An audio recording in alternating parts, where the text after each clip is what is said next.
In kaj je ta moja pomoč? Vera. A, dobro. Lahko se usedeš tudi zraven. Pa sedla sem. Prosim, pa voda. Hvala.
Povej mi,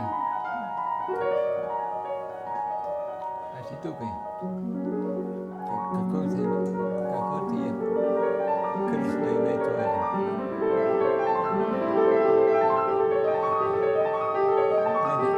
Da nam kaj napačnega rekel, malo že ste dali.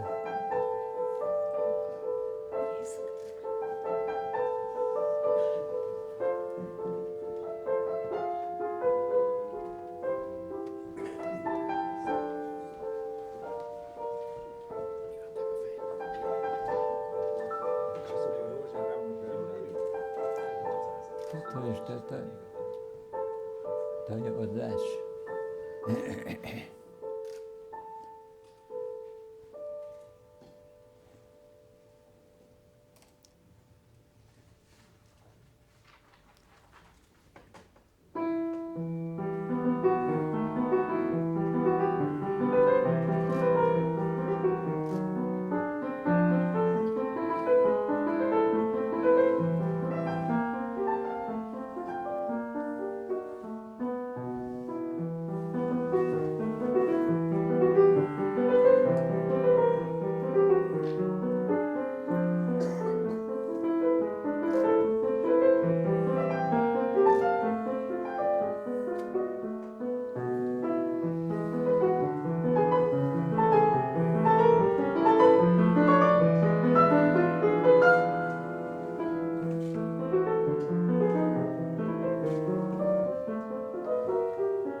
Dobrodošli tu na Mohvarjevi v imenu vseh treh današnjih soprirediteljev. To je Generalni konzulat Republike Slovenije v Celovcu, našo slovensko društvo slovenskih pisateljev v Celovcu in pa tudi Mohvarjeve družbe. Zaigrala nam je Ana Thyssen, ona je rojena v Velenju, živi pa sedaj v Celovcu in tu poučuje glasbo. Sicer nam je zaigrala 3 miniature slovenskih skladateljev, Tanjo Štrukelj, Pomladna pesem, Pavel Šivic, Hrepenenje, Slavko Mihelčič, Kolo. Z nami je tudi gospod Hedl od Kulturnega centra v Mariboru, to je založba, ki je knjigo izdala, ki jo tudi zdaj lahko kupite in ki bo tukaj danes predstavljala. In na podiju pa imamo danes 3 zelo posebne goste. Na levi strani Ivo Jevnika, ki bo vodil današnjo stvar, današnji pogovor. On je novinar, rojen Tržačan, bil dolga desetletja zaposlen na slovenskem oddelku RAI v Trstu in v letih od 2014 do 2017 tam ta oddelek tudi vodil. Medtem je sicer v pokoju, ampak kot že prej, celo življenje, tudi če danes publicistično zelo dejaven, še posebej na tematiko okoli slovenske manjšine. Potem imamo poleg njega Darko Zvona Predan, ki jo tudi dobro poznamo že med tem, ki je že več let z nami v Celovcu skupaj z možem in tudi dobro pozna že naše celovške razmere, tako da upam, da bo tudi še nastala celovška knjiga teh pogovorov. Ti pogovori, ki pa bodo danes predstavljeni s našim glavnim komponentom, so pa tudi nastali v okviru teh tržaških pogovorov, ki je tudi nekaj let že živela v Trstu. Glavni gost danes pa je seveda Boris Pahor in sem dejansko zelo vesel, da je danes tu med nami prav tudi na Mohvarevi.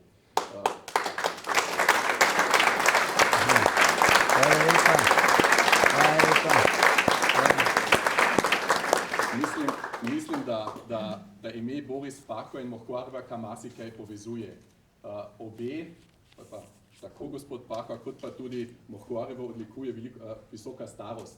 Mohvareva skoraj že 170 let, gospod Pahor 105 let. In če mislimo v letu, ko se je naš glavni današnji, ki bo danes tudi predstavil svojo knjigo, oziroma te pogovore, pa svoje poglede na svet, ko se je on rodil, to je bilo še v času Avstro-Ogrske monarhije, ko je dejansko še tudi Mohvareva iz Celovca oskrbovala to celotno slovensko govoreče območje s knjigami, tudi tja do Trsta, do Istre, tako da smo tedaj bili zelo povezani in dober del te zgodovine Mohvareve je z nami v svoji biografiji šel tudi gospod Pahor. Potem nas seveda povezuje, da smo povezani s knjigami, on jih piše, Mohvareva jih izdaja, in to na obrobju slovenskega prostora, na zahodnem robu v Trstu in pa na severnem robu v Celovcu. In tretje, kar nas tudi povezuje, bi rekel, so ravno zaradi tega obrobja določeni nacionalni konflikti, ki jih imamo z večinskimi narodi, oziroma z Italijani, na italijanski strani, z nemško govorečem prostoru na tej strani in potem tudi konflikti znotraj slovenske družbe, ideološki konflikti, povojne razmere, ki so deloma izolirale avtorja, deloma tudi izolirale Mohvarevo, tako da je po moji oceni kar nekaj skupnega na tej dolgi poti razvoja teh dveh oseb oziroma avtorja in pa tudi Mohvareve družbe. Tako da sem dejansko vesel in zelo ponosen in tudi počaščen, da ste danes z nami in še enkrat prav lepo dobrodošli v Celovcu in dober potek današnji prireditvi. Hvala.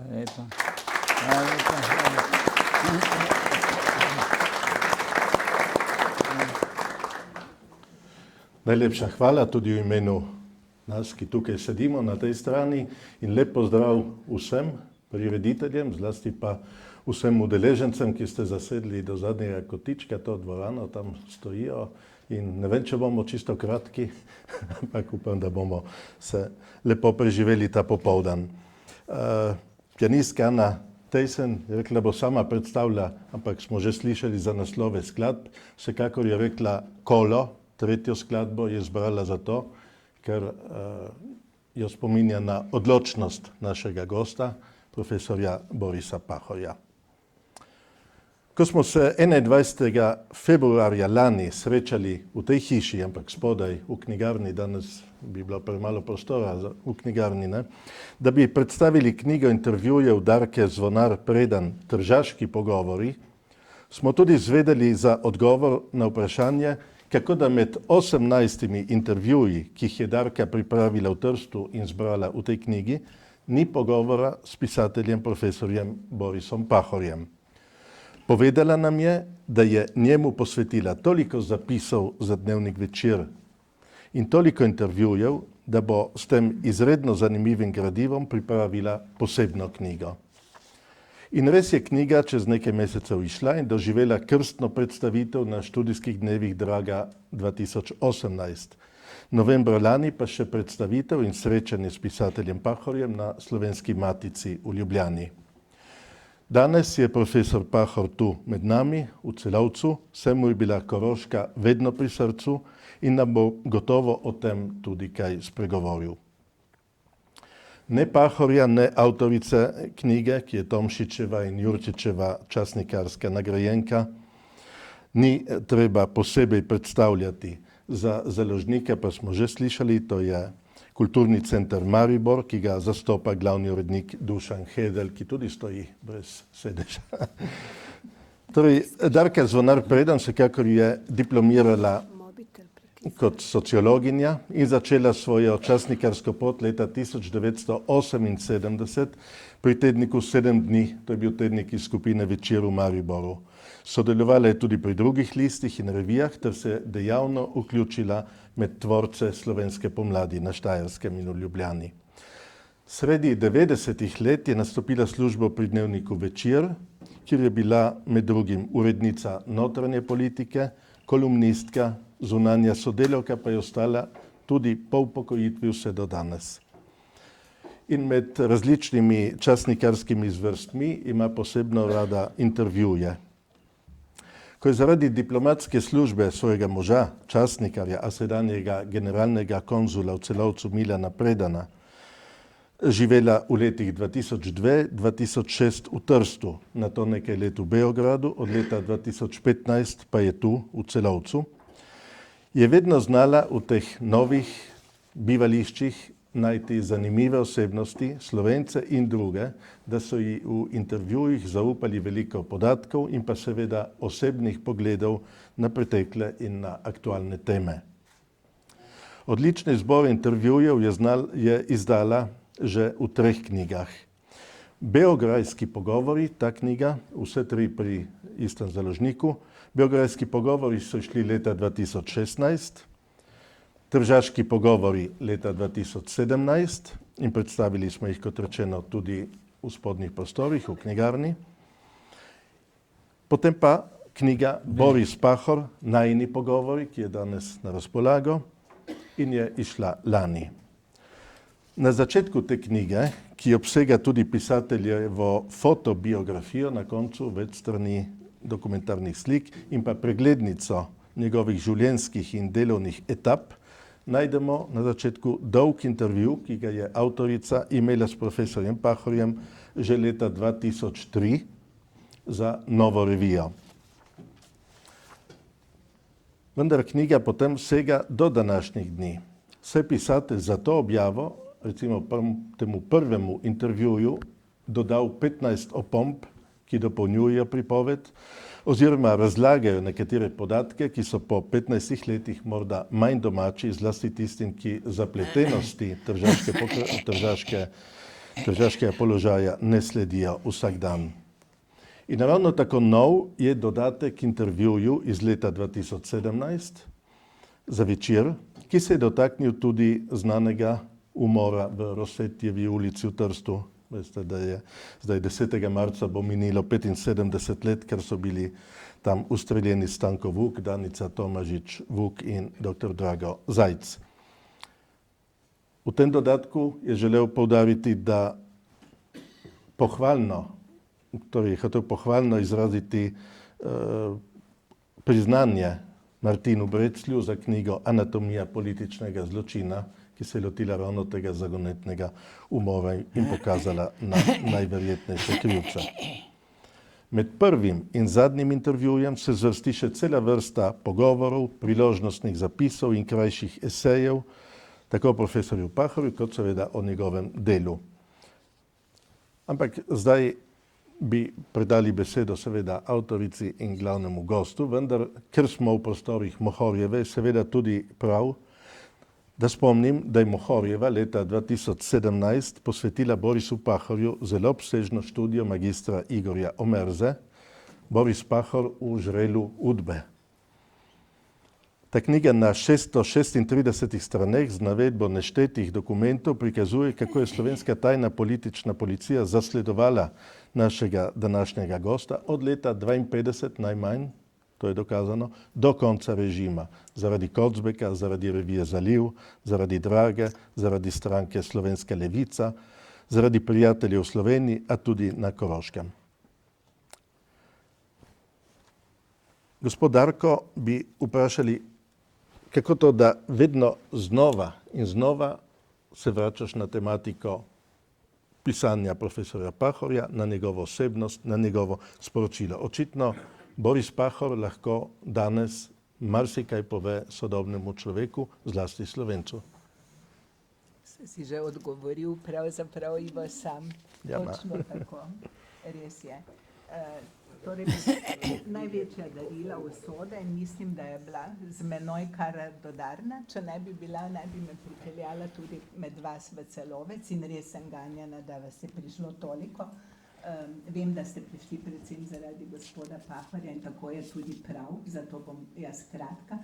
Torej, med največja darila usode štejem to, da sem spoznala gospoda Borisa Pahorja, ki me je očaral ne samo kot pisatelj, ampak tudi svojo pokončno držo in svojim vitalizmom, svojim vztrajanjem pri svojih stališčih, ampak nikoli za ceno nekih žalitev ali podcenjevanja tistega, ki se ne strinjajo z njim. To je skratka človek, ki je tudi, njegova zgodovina je takšna, človek, ki je hodeča zgodovina minulega stoletja. In to je bilo že tolikokrat ponovljeno, da se sliši kot floskula, ampak je res, ne. On je človek, ki je rekel ne vsem trem totalitarizmom minulega stoletja, ne. In fašizmu, in nacizmu, in komunizmu. On je človek, ki je preživel taborišče in je vendar ohranil vero v življenje in vero v ljubezen, kar vedno poudarja. On je človek, ki nam daje zgled, kako je vredno živeti tudi, ko si v zrelih letih oziroma ko si star. On v današnjem svetu, ki tako ceni mladost, kar je seveda prav, mladost je krasna in lepa, ampak tudi starost ni brez cene, nasprotno. In on dokazuje, da je tudi starost lahko lepa, da lahko veliko da. In gospod Pahor je res veliko dal in svojim bralcem in tudi tistim, ki ga berejo ali samo v intervjujih ali samo poslušajo. Dal je veliko Sloveniji, dal je veliko tudi Italiji, kajti tam nenehno govorijo o fašizmu, kar je v teh dneh spet tako aktualno. On je človek, ki ne bo nikoli o Sloveniji govoril grdo zunaj, ampak bo prišel v Slovenijo in bo povedal tukaj, kaj je narobe in nam bo postavil v Sloveniji ogledalo. Kar tudi jaz zelo cenim. Skratka, da ne bom predolga, še bi lahko naštevala.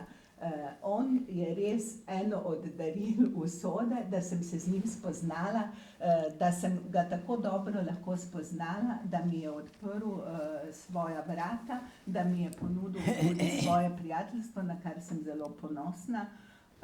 In bil bi greh, če ne bi teh intervjujev in vsega, kar je povezano z njim, izdala v knjigi, če bi se to porazgubilo v časopisih.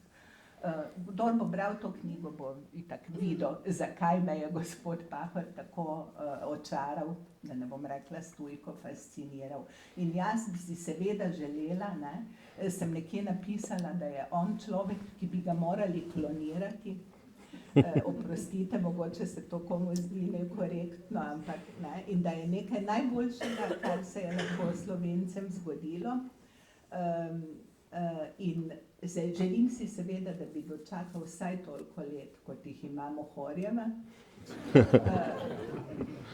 In tukaj bom postavila 3 pike in predala besedo tebi in našemu dragemu gostu. Hvala, Darka. Zdaj bi dali besedo seveda pisatelju Pahorju. Jaz ga vedno kličem profesor, ker ko sem jaz zahajal še v naše slovenske šole v Trstu, je pač on poučeval, bil je tudi komisar na naši maturi, ampak za italijanščino, ne za slovenščino. In ko sem poslušal po televiziji govor slavnostnega govornika o srednje Prešernove proslave v Ljubljani, kako je tožil, kako se hudo dogaja pisateljem in pesnikom v Sloveniji, sem pomislil tudi na profesorja Pahor, kajti profesor Pahor, profesor Rebula, pa vaši profesori in tako dalje, pisatelji so vedno pisali po noči, ob sobotah in nedeljah v prostem času in so ustvarili čudovita dela brez velikega jamranja. Ne da bi hotel zmanjševati zahtev, ki jih imajo upravičeno pisatelji, ampak se da ustvarjati tudi v težkih pogojih.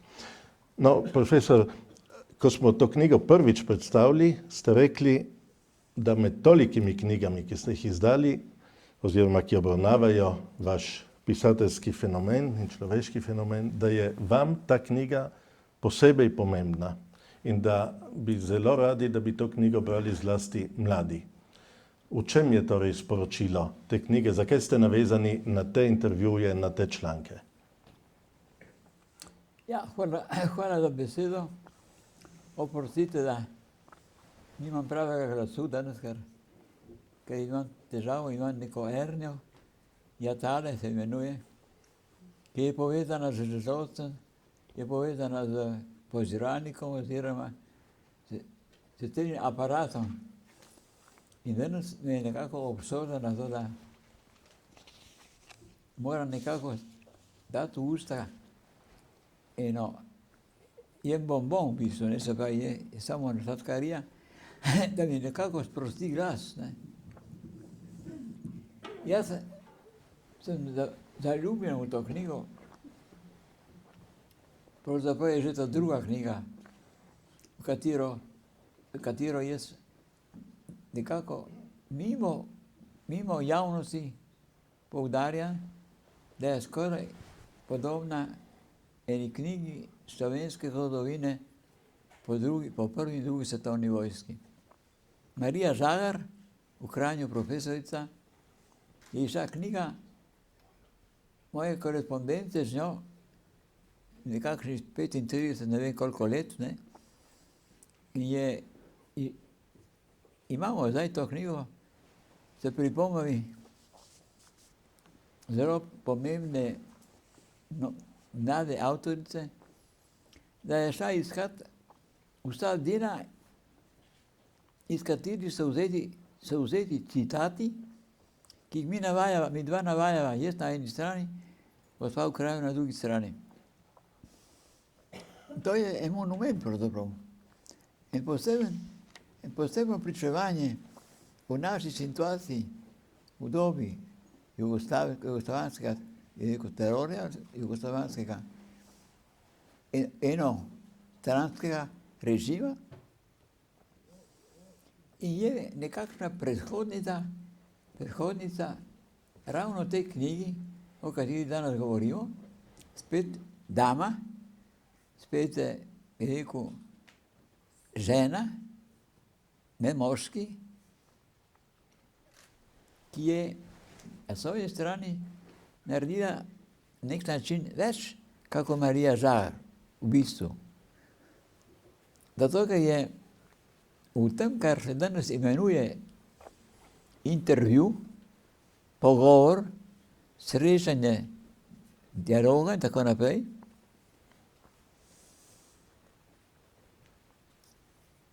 dala svoj doprinos mojemu, oziroma tistemu, katerega je intervjuvala. In ta svoj doprinos je ravno v tem, da ona ima, veliko ta čut, ne, da vprašanje, ki se uvršča v razna vprašanja današnjega sveta, je ona še dodala druge partikularnosti in tako naprej, da je pravzaprav naredila eno knjigo, ki je v bistvu pričevanje pogovorov. Ampak ali pred srečanjem s pisateljem, ali kar je poznala med srečanjem, in kaj je potem še zraven sklepala sama, naredila pravzaprav en kompleks, ne, ki v tiskarstvu ga ni primera, da bi se to bilo skupaj združeno. Dialog, oba principa dialoga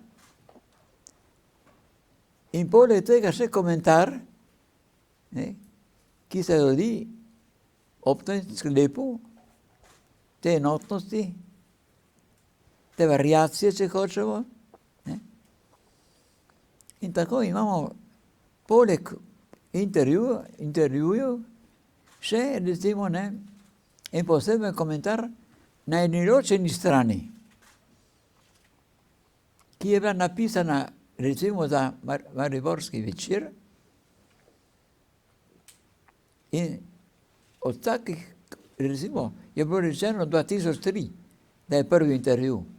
Od 2003. leta do, recimo, 20 tisoč, recimo, 18. so zmeri ti intervjuji, v kateri so ta poglavja uvrščena.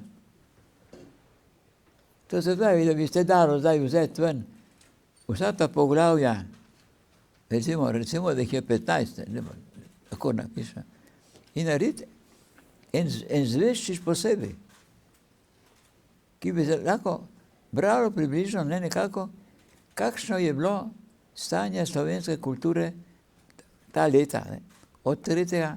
do 18. Evo.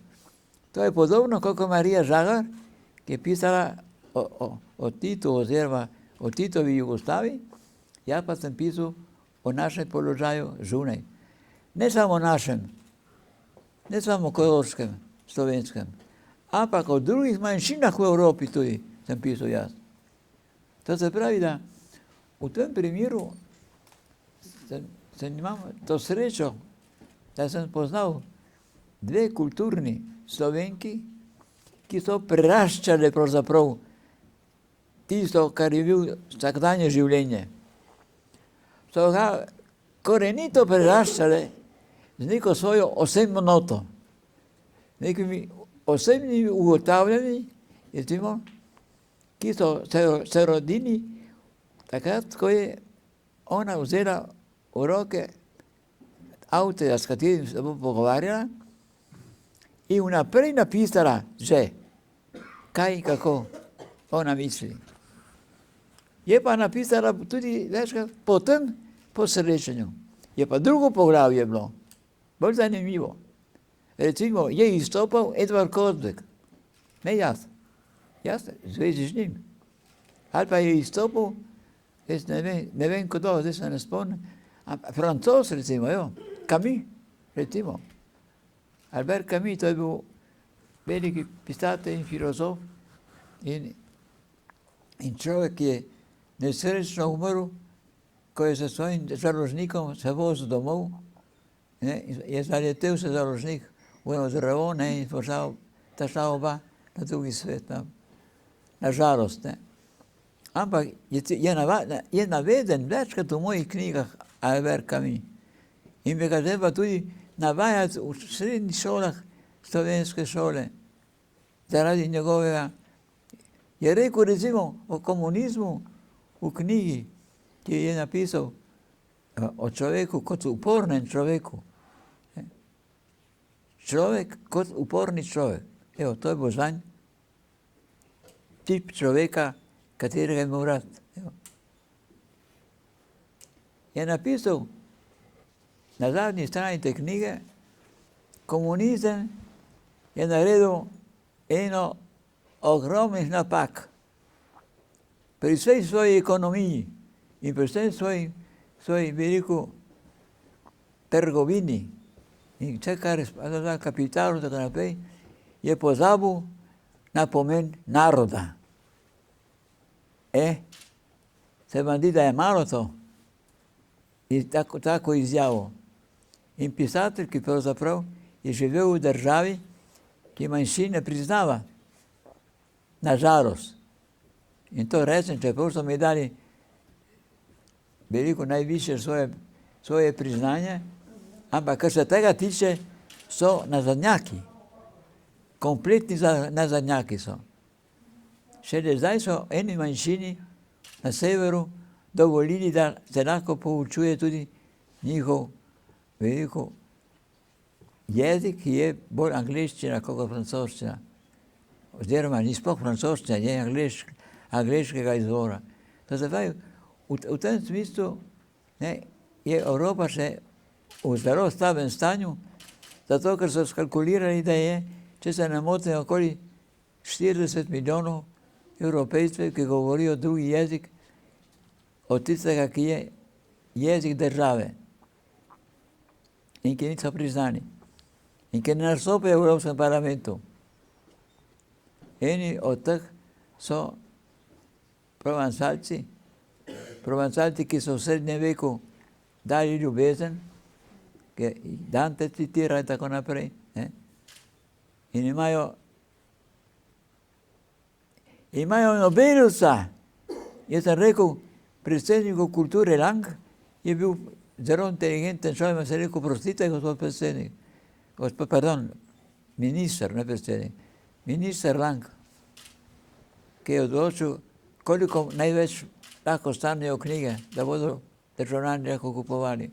Sem rekel, kaj pa pravite o tem, da imate v Evropi, da nimate v Evropi človeka, ki je dobil Nobelovo nagrado za svojo knjigo,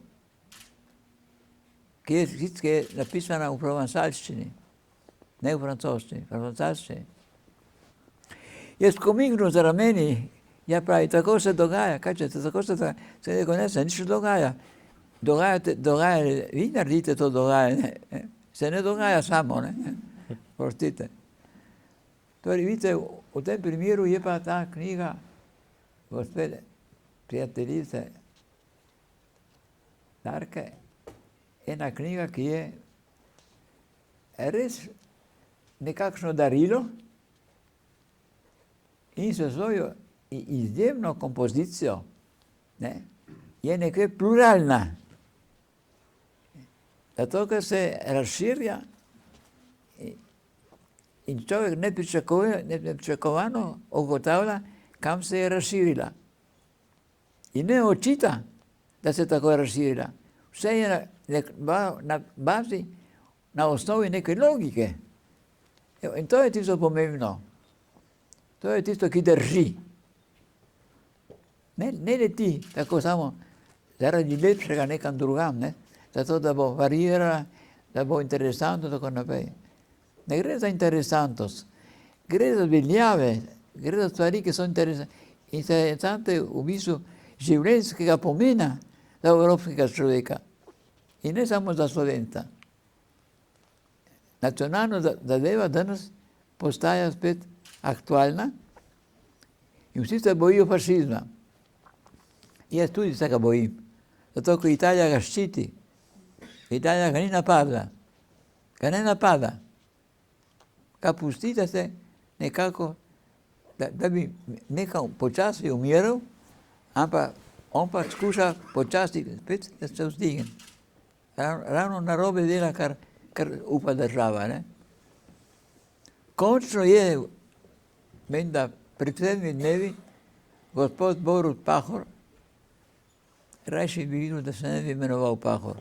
Na vsak način, gospod Borut Pahor je naredil to korajžno dejanje, da je nesel v Bruselj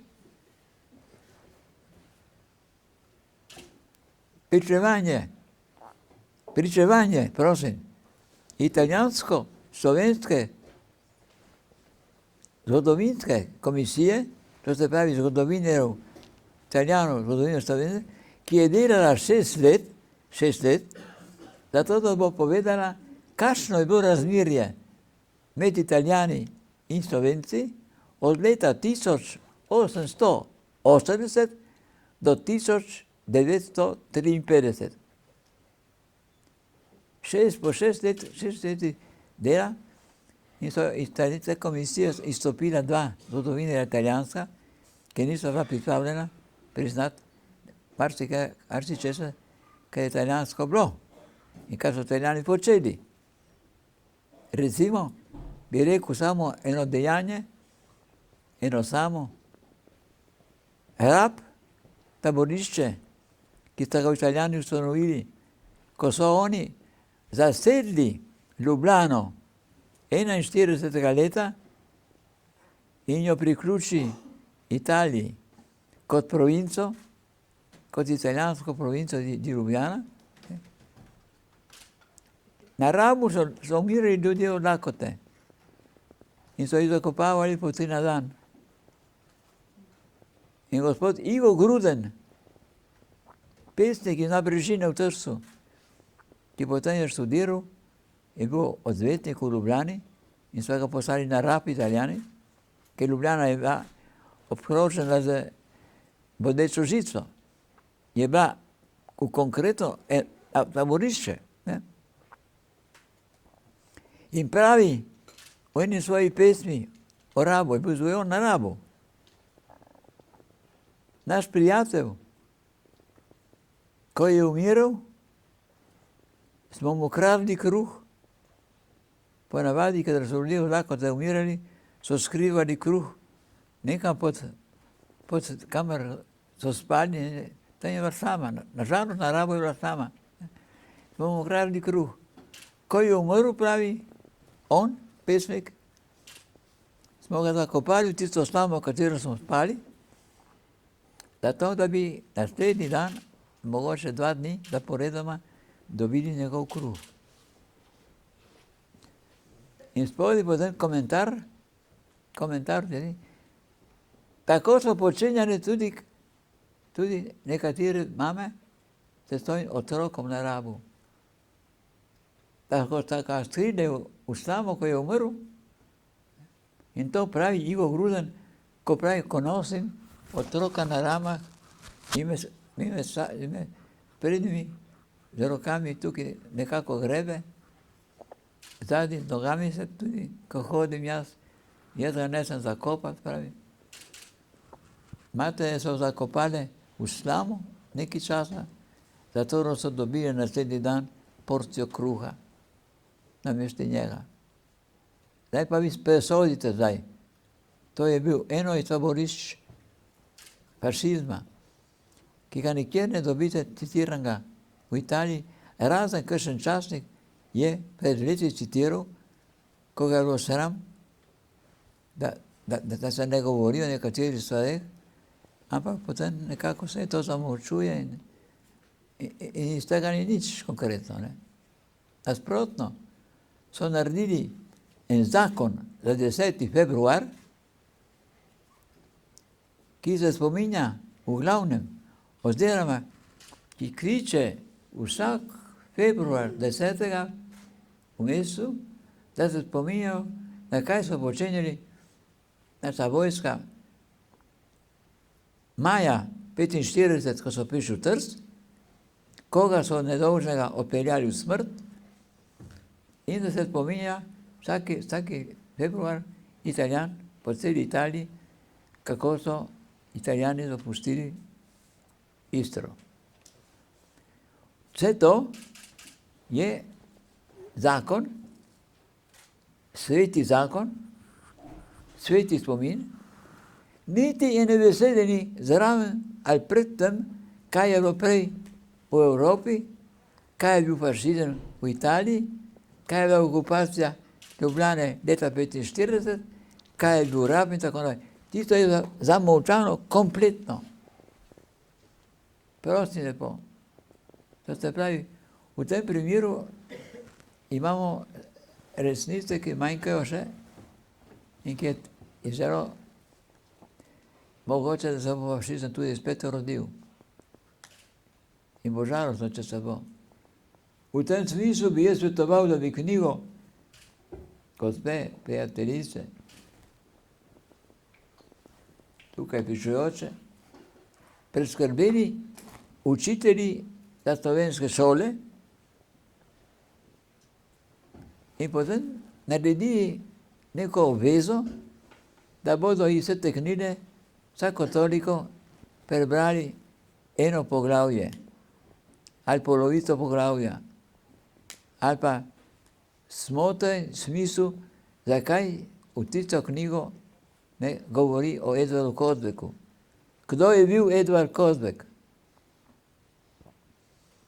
Edvard Kozbek je vodil v Sloveniji krščanske socialce. Krščanske socialce, ki se je on z njimi spoprijateljil v Parizu, s katerimi se je spoprijateljil v Nemčiji in na podlagi Kozbeka, ki je pristopil k osvobodilnemu boju s svojimi krščanskimi socialci, je bila naša osvobodilna fronta v resnici za osvoboditev Slovenije. Kar je tudi komunistična partija želela, da bo priznano in je tudi Zahod priznal, da je osvobodilna fronta ravno zaradi sestave tega vodstva tudi s krščanskimi socialci, v resnici osvobodilna. Torej, v tem smislu je Edvard Kozbek človek, ki so ga komunisti hoteli imeti, so ga tudi dobili, ga izrabili, dokaj je bo, ker so postali, kot so zasedli Trst, teroristi so postali pravzaprav, bi rekel, konec revolucije slovenskega komunizma je bil v Trstu leta 1945. In so ga tudi tako slavili, kako je končalo, tudi vemo zdaj, ta njihova slava. Jaz sem se moral zaradi Kozbeka z njimi tudi spoprijeti, pa se nisem spoprijel s komunizmom kot takim. Komunizem je lahko tudi pošten, ampak komunizem, kada postane terorizem, kada ljudi zapira, kada ljudi pošilja v taborišča, kako so delali Sovjeti, tisto ni noben komunizem. Tisto je ena navadna diktatura. Pravijo, da to se ne sme reči, ker se je rodil, zato da bo dal delovcem pravice in tako naprej. Tako se je rodil, jasno, to, kar se je tako rodil, pravi filozof angleški, je podoben krščanstvu. Laično krščanstvo je, kar se rodi. Ne kada postane teror, ne kada pošilja ljudi v taborišča.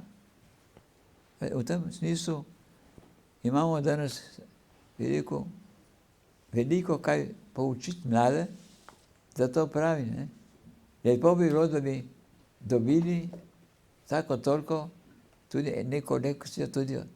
Kako se rekel zmeri, dajte tudi Camilla učiti. Camille je rekel, jaz nažalost ne veruje ne v Boga, ne v zgodovino. Zgodovina je lažna, zato ker je zmeri samo slava mogočnim, samo slava komandantom, Aleksandar II, Napoleon III, Napoleon I, Napoleon III, tako naprej, Mussolini, tisti. Samo o tem teh ljudeh se govori. Namesto da bi se govorilo o tistih, ki so koristni za človeštvo, se govori o tistih, ki so uničevali ljudi. V tem smislu, tukaj imate tudi primer v dialogih, ki se dajo imenito brat ali čitat, kam bi se reklo po domače. Ne, se reče brat po domače, čitat je literarno. Na tak način jaz mislim, da bo ta večer koristen za marsikoga na Koroškem, ki nažalost so upali, tisti, ki so glasovali za Avstrijo, ko je bil plebiscit, nasedli, ker namesto, da bi dobili to, kar je bilo bolj inteligentno in bolj, recimo, razširjeno v smislu prostosti Niso hoteli pravoslavne cerkve, katoličani. Liberalci niso hoteli kralja Srpska, da bo komandiral. So hoteli rajši, da je demokracija vsitska. To sem jaz izjavil za Kleine Zeitung. In sem rekel, nažalost so se tako presneto zmotili, da danes Avstrija hoče uničevati slovenstvo. Namesto da bi srečni zato, ko smo prišli pod Avstrijo, danes morajo občutiti vsak dan, kako morajo se loviti in se bojevati, da bi ohranili svoj jezik. V tem smislu je bil pošten ta človek, ki je napisal Kleine Zeitung, kar sem jaz rekel. Je nekje, bi rekel, lepo, če človek navede to, kar mu nekdo reče in kar je res, v bistvu. So nasedli, so verjeli v svoje prepričanje, ki je bilo lahko pošteno, ki pa v politiki, glede poštenosti, se vsak gospodar požvižga, slovesno požvižga. In pri tem on uživa, da se lahko norčuje iz človeške resnice in človeškega upanja. Ja, jaz bi tako končal, da ne bi bil predolg, ker pa vadi rečejo, da govorim kako človek, kako na plošča, ki nekje se ustavi v neki točki, potem ponavlja zmeraj isto, ampak mogoče vsega ne bo šel v izgubo, posebno ne bo šel v izgubo, bi rekel, pomen knjige, bi rekel, o intervjujih z gospod Darko, in bo to nekako rodilo neke koristi na Koroškem, ker koroški intelektualci so sposobni, samo so pripeljani v zgodovino, kako naši beneški Slovenci, ki so imeli vse v rokah, ko so bili pod Benečani, so imeli svoje jezike in svojo organizacijo, ko so Benetke propadle kot država in postali italijansko mesto, drugi dan je v Udine, v Vidmu, pisal čast italijanski, iz teh ljudi moramo preko je mogoče narediti Italijane. Tako je bil tudi v Avstriji, kadar je plebiscit končal, so naši dragi Avstrijci imeli roke, jih imamo v rokah, evo. Lepo se imejte in dajte svoje otroke poučiti, kaj je bistvo slovenskega človeka, to, da ostane njegov jezik živ tudi v prihodnosti. Ostal bo živ, samo če bodo Slovenci imeli svojo zavest in svoj ponos, kaj so. Ne proti nikomur, kakor fašisti, ampak samo sebi v korist biti ponosni Slovenci o svojem bitju. Pika.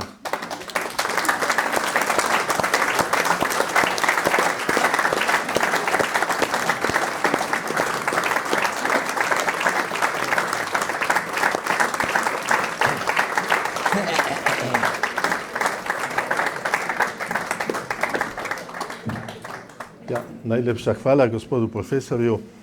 Jaz sem imel tukaj še 15 vprašanj, ampak jih je že pisatelj obdelal v glavnem.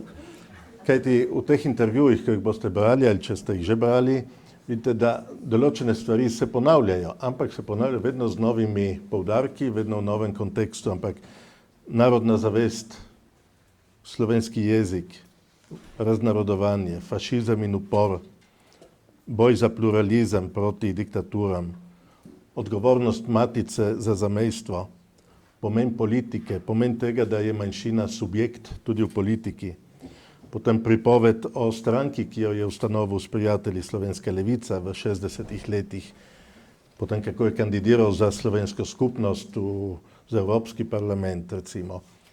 Delo za manjšine v Evropi, dolga leta je bil v vodstvu Mednarodnega združenja za zaščito ogroženih jezikov in kultur. Tukaj na Koroškem bolj znana je FUEF, ne, recimo, ampak tudi ta, Franci Cviter je bil recimo v tem združenju, ne, in profesor Pahor bil dolga leta podpredsednik tega in vem, da je vsaj enkrat, ampak morda tudi več, enkrat sem bil še prisoten, en kongres ste pripeljali tudi v Celovc, ne, AIDLCM-a. Ja. Ja. Potem v knjigi najdete veliko o teh periodičnih publikacijah, za katere je dal pobudo Sidro nekoč, potem pa zlasti seveda Zaliv, poslanstvo pisateljev, Žena rada, ljubezen in tako dalje. To so tematike, ki se prepletajo skoraj v vseh daljših intervjujih. No, ker sem omenil to manjšinsko zvezo in Zaliv, ne, v obeh ste sodelovali tudi s koroškimi javnimi delavci, ne. Ja. Recimo v Zalivu najdemo tudi kakšno razpravo Luke Sjenčnika, Janka Mesnerja, preden sta se pozneje razšla, Vinka Ošljaka, pa še koga drugega. Bi kaj povedali tudi o teh svojih koroških prijateljih, o koroških izkušnjah, ki ste jih imeli? Ne tako dolgo kot prej, malo krajše. Ja. Ne, jaz moram priznati, da jaz sem pozabljivec in moram celo vprašati za ime nekoga, ki bi ga moral poznati. Tako recimo je bil profesor Koroški gimnazij, ki je bil član Zaliva toliko let in ki vem, da je še zmeri profesor, če sem namoten. Mogoče malo starejši, ima še zmeri. Dolinar, tam je. Ja. Tam stoji Dolina, Lojze Dolina, evo. Potem drugi so dobivali, tako mi smo naredili določen trenutku, in da po 2 ali 3 letih smo ugotovili, da mi smo vsi svobodni pisatelji, vsi zastojni pisatelji, zastojnski smo bili, ne? Ni dobil nobene niti ene lire za svoje članke. 20 let so pisali. Profesor Jošt Žabkar iz Nürnberga je prišel iz Nürnberga v Trst v neko kavarnico, da smo naredili sestanek Zaliva. Oprostite. Profesor, bi rekel, francoskega gibanja Languedoc, Okcitanci, je napisal o svojem Nobelovcu članek v francoščini, sem ga jaz dal prevesti, je objavil v Zalivu. Enega francoskega profesora iz Mitterjeja. Se pravi, vse to je bilo in so pisatelji oziroma avtorji na Koroškem, ravno tako mislim, na gimnaziji ali pa recimo tudi, ki niso bili študente srednje šole, ampak so nekako se zanimali za to. Mi smo naredili, da smo naredili Zaliv, namesto da bi bil Zaliv, kakor je bil, kakor Ljubljanski zvon, to je tako velik format, ne tako.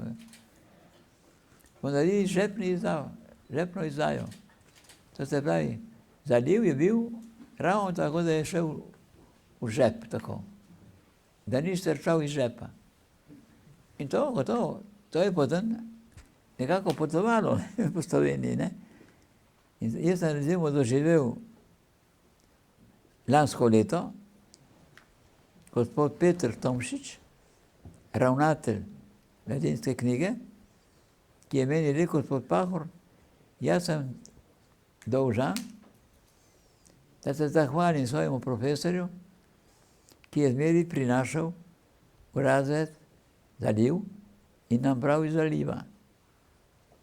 Njemu na čas sem jaz odločil, da bomo naredili en seminar, eno srečanje o Zalivu in to bomo zmenili za Ljubljansko akademijo, da nam odstopi dvorano za dan dopoldan, da naredimo to, to srečanje tam.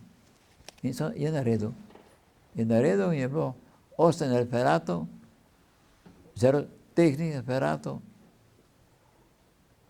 In potem je prišel k meni in rekel, veste, zdaj vem, da boste proti, ampak Mladinska knjiga oziroma Cankarjeva založba od nje odvisna, je prišla do tega, da zakaj ne bi mi dali temu Zalivu, temu Pahorju, v bistvu Zalivu, eno priznanje, da vse te profesore, ki so toliko časa pisali in zastonj pisali, in še danes nobeden se ne spomni te revije, še danes, na mojo pobudo smo imeli to sreče na naši akademiji in tako naprej, da naredimo spomenik. Vem, da vi boste proti, rekel. Za živega človeka se ne daje spomeniku. Pa še jaz sem rekel takoj, da naredimo spomenik na čast Zalivu in njegovim sodelavcem in bo prišel tudi na čast urednik. In zakaj ne bi v vaši osebi naredil spomenik in ga postavili nasproti Edvardu Kozbeku v Tivoli, v Ljubljanskem. Župan bo dal prostor. Je obljubil enkrat, on je obljubil, da bodo podrli eno hišo v Ljubljani, staro, tako naprej, in da tam bo nastal majhen tržič in da ga bodo imeli po Borisu Pahorju. Jaz bom rekel, na mesti tistega tržiča in tisto, dajte toliko veliko terena, da bomo dali spomenik na čas Zalivu in Borisu Pahorju, nasproti sedežu, na katerem sedi v Tivolu Edvard Kozbek. Je rekel, gospod moj. Gotovo, da bo cela Slovenija proti, ne? Živemu človeku. Še tako, ki me ne mara, levica me ne mara, absolutno, ne? Torej, da bo vse mogoče, bo rekla proti. Se je rekel. Tudi jaz se bom počutil neprimerno živ človek, da tam stojim in nekako Kozbeku grem, svojemu velikemu prijatelju. Zdaj lahko rečem, da brez Kozbek sem napisal knjižnico zdaj, pred časom. Čeprav težko pišem, ampak sem napisal, lastnoročno napisal. Bez sodelovanja Edvarda Kozbeka ne bi bilo osvobodilnega boja oziroma osvobodilne fronte. In tisti, ki so brali, so rekli, tukaj ni ene besedice, ki bi bila ne na mestu. Vse, kar je Pahor napisal tukaj, je vse do vejce res. In jasno, da to, danes so po radiju poslušali, da so to rekli, je treba priznati, da Edvard Kozbek in njegovi krščanski socialci so dopolnili vrste. In so prišli k komunistom, ko so delavci, komunisti, krščanski socialci, liberalci in vsa kultura, pomembna slovenska, je bila na stran osvobodilne fronte. V tem primeru se moramo zahvaliti krščanskim socialcem, se moramo zahvaliti Kozbeku, se moramo zahvaliti dragemu prijatelju in navsezadnje nekako mi je utolažbo, da jaz stojim tam pred njim, kot Bogi Teržačan, ki prihaja z eno torbico, je kupil kruh na poseku in tako naprej. In Kozbek je mene povabil, ko sem jaz poslal nekaj v Ljubljano na njegovo revijo, in tukaj je cela zgodovina, veste. To ni, jaz govorim tako na hitro, ampak kako propade Dom in svet zaradi njegovega članka, kateri je Kozbek pisal, da Škofje, španski Škofje, ki so se vpisali v diktaturo Frančiska Franka, ne spadajo med katoličane, ker to je diktatura. To se pravi. Premišljevanje o Španiji se to imenuje. In na podlagi premišljevanja o Španiji, jasno ne, se je vsa katoliška reakcija, to so ne katoličani, ki verujejo v Jezusa in v evangelij, katoličani, ki ne marajo levice, ki ne marajo resnice. Če levica hoče, da je republika in tako naprej. V Španiji jo je treba uničiti. Namesto republike naredimo diktaturo. Naredimo enega fašista, ki komandira. Ja, on zaradi te obsodbe je umrl, ni umrl dom in svet, je nehal biti to, kar je bil, kot da je izstopil, se razume, ker ni mogel drugega, je naredil svojo revijo. Dejanje se je klicalo. In ko sem jaz dejanju postavil neke črtice o Trstu, se je rekel, ta človek je proti fašizmu, ta človek je na naši strani, tega treba podpreti, in sem mu poslal, sem rekel, poštovani gospod Edvard Kozek, če mislite, da je zaslužno, da je to zasluži, dajte v svoji reviji to objaviti. Mi je takoj odpisal, daj vam se tikati.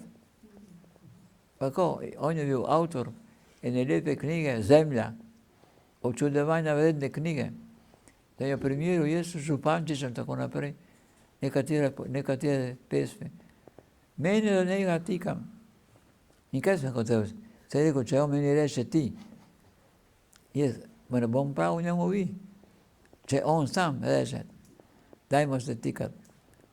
On je tega spoznal tržaškega človeka, ki nima slovenske šole, ki ga potujčujejo in ki skuša pisati v dobri slovenščini, čeprav nima nobene šole, kako se piše literarno slovensko.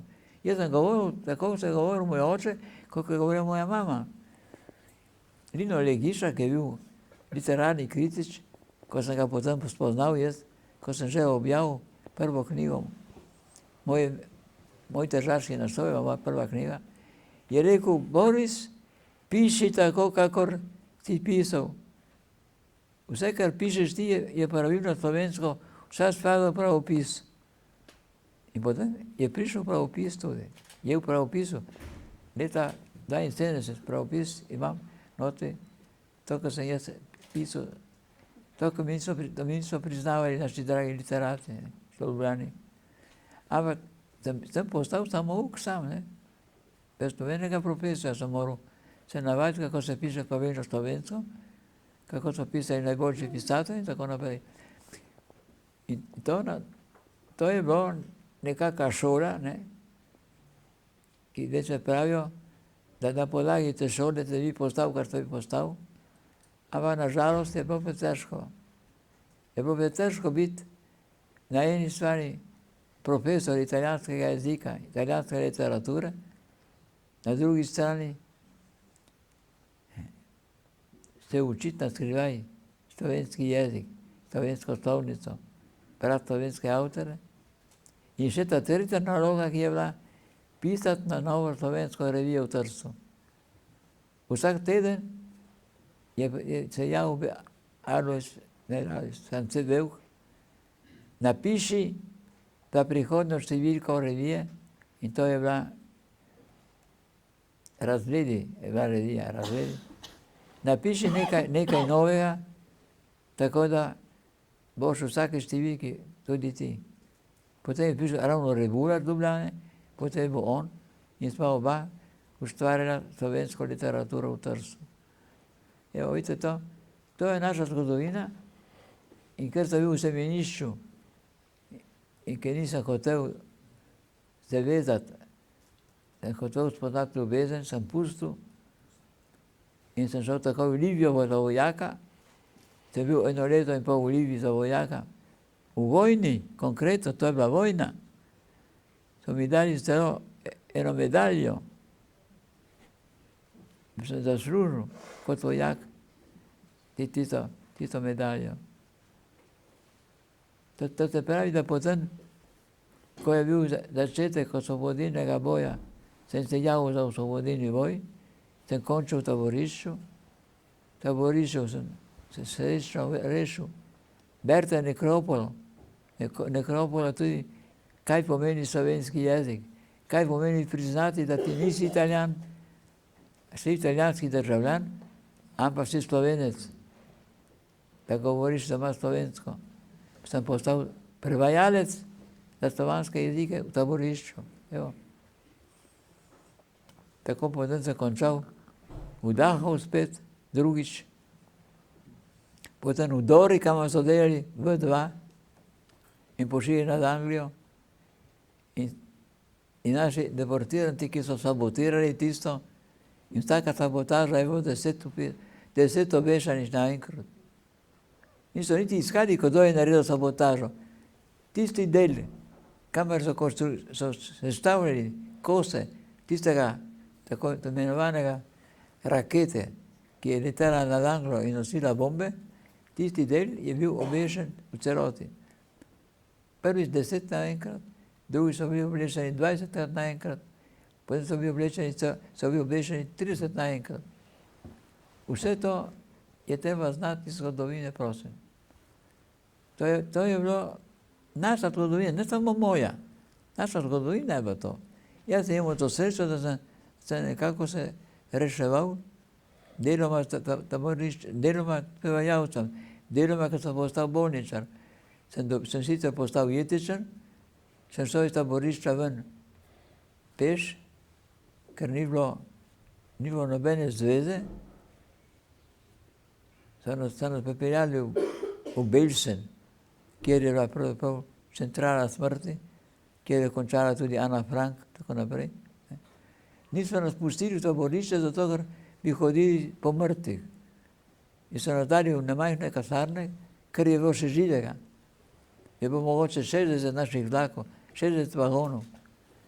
Drugo je ležalo vse na tleh, samo tistih recimo, majhno število smo spravili na neke postelje železne in smo bili prosti. Ni bilo nobene žice, ni bilo nič, ni bilo niti, da bi si zakurili en ogenj, da bi si segreli vodo, da bi pili vodo toplo. Bogi Angleži so bili nesrečni, ne?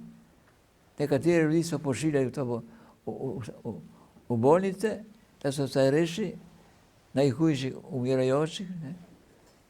Potem so najdli eno škatlo, biksero so rekli, ne sali, kuhanega pršuta in so razdelili tem ubogim umirajočim eno škatlo pršuta na štiri, ne, ki ni bilo dosti, ne. Škate, niso bili kdo ve kakšne škate so bile. Potem so umirali od pršuta kuhanega, ne. So žrli tisto lastiko, namesto bi imeli dobro juho, toplo. Angleži bi jo skuhali, če bi bilo ogenj, kje je tam. Ni bilo nobenega ognja.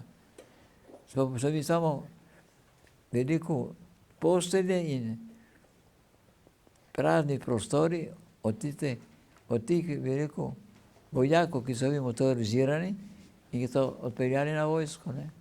In tiste prazne prostore so nam dali nam. Tako da sem jaz vrnil polovico peš, polovico na kakšnih kamionih, preko Holandske, peš do Holandske, potem Belgijo, potem z Belgije v Francijo. In jaz sem prišel z jetika v Pariz, v sanatorij, sem bil 1 leto in pol. Evo, in to vam pravim, ne zato, da bom govoril o svoji zgodovini, ampak zato, da boste videli, kakšna je naša zgodovina. To je pa tisto, ki je resnica.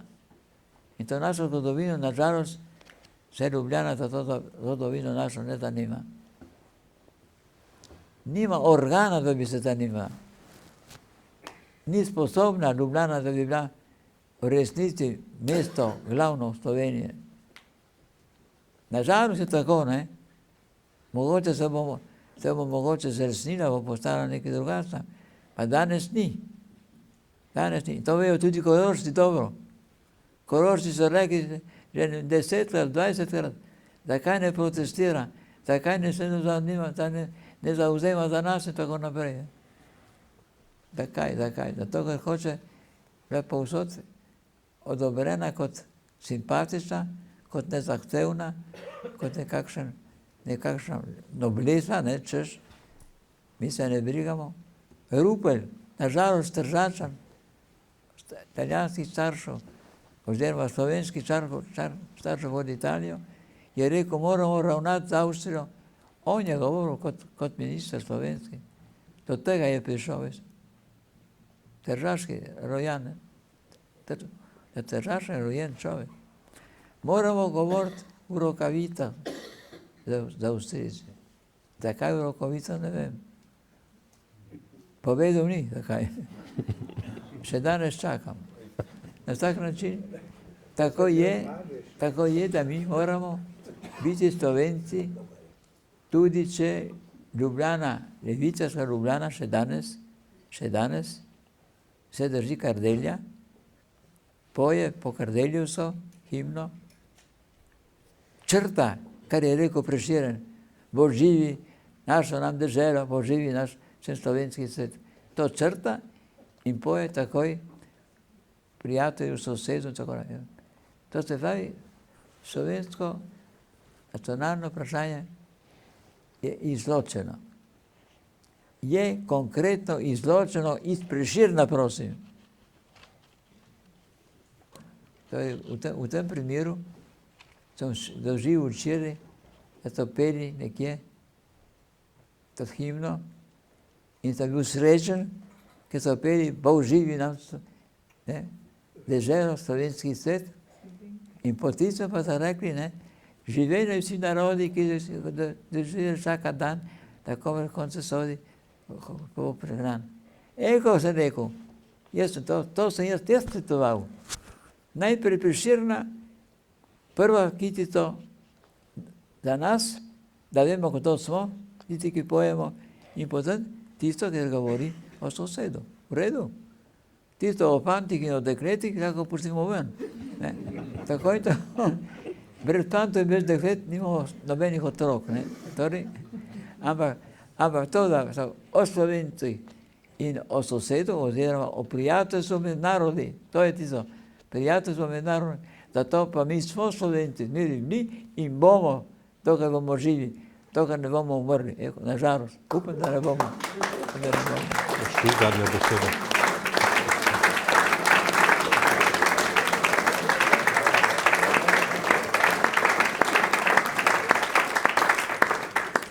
Dobro, zdaj smo šli skozi kaleidoskop celotne problematike, ki se obravnava v tej knjigi, in profesor je tudi dokazal, kako zvesto vztraja pri svojih stališčih desetletja in desetletja. Zadnjo besedo bi dali avtorici knjige, Darki, ki mora tukaj obljubiti celovške pogovore, ne?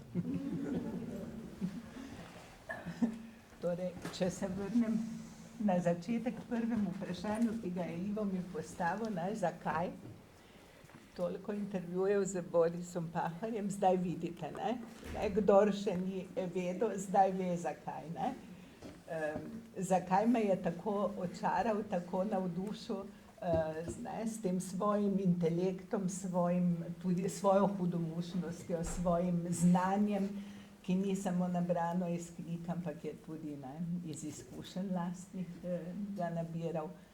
Skratka, ker smo že dolgi in bi najbrž bilo fino, da damo besedo tudi malo vam, bi jaz, ali... Pianistki. Ja, še. Bi jaz sklenila to s tem, da prej je, Ivo, ti si omenil, kako sta Boris Pahor in Alojz Rebula, in nista bila edina, pisala v Nočeh zastonj, kako so sodelavci Zaliva pisali vsi zastonj, je bilo tudi rečeno. Jaz bi k temu dodala, da ni tako težko pisati zastonj, če ne pišeš zaman. In Boris Pahor ni pisal zaman, Zalivovci niso pisali zaman, tudi Alojz Rebula seveda ni pisal zaman, vsi ti niso pisali zaman. In jaz si tudi želim, da tale knjiga, da bi se tudi brala, da naj bi bila napisana zaman.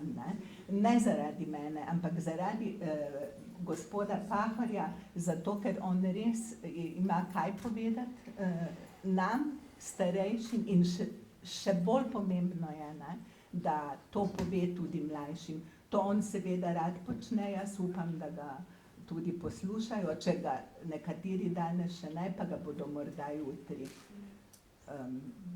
Tako da še... Upamo. Za splošno razpravo žal ni čas, ampak ker je tam pripravljeno nekaj pijače, nekaj prigrizka in ostane pisatelj še z nami nekaj časa, bo imel vsakdo pač priložnost, da mu kaj pove ali pač izrazi. Ja, ne vem, Vladimir naj odloči. Ne, se bojim, da smo predolgi. Tako je.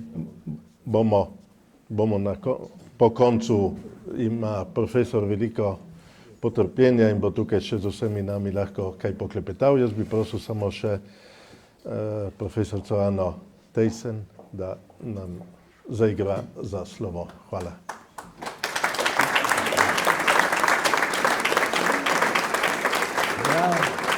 Bravo, Darka. Boste povedali kaj? Bravo. Spoštovani, mi je v čast, da lahko zaključim z glasbo in sem za konec izbrala tako, kot je treba, eno slovensko narodno, z naslovom je pa Davi slanca pala. Sicer bo morda v ta drugi verziji, ki je ne poznate, namreč obstajata dve, in kar kaže tudi na pestrost slovenskega jezika, geografskega porekla in ljudske pesmi.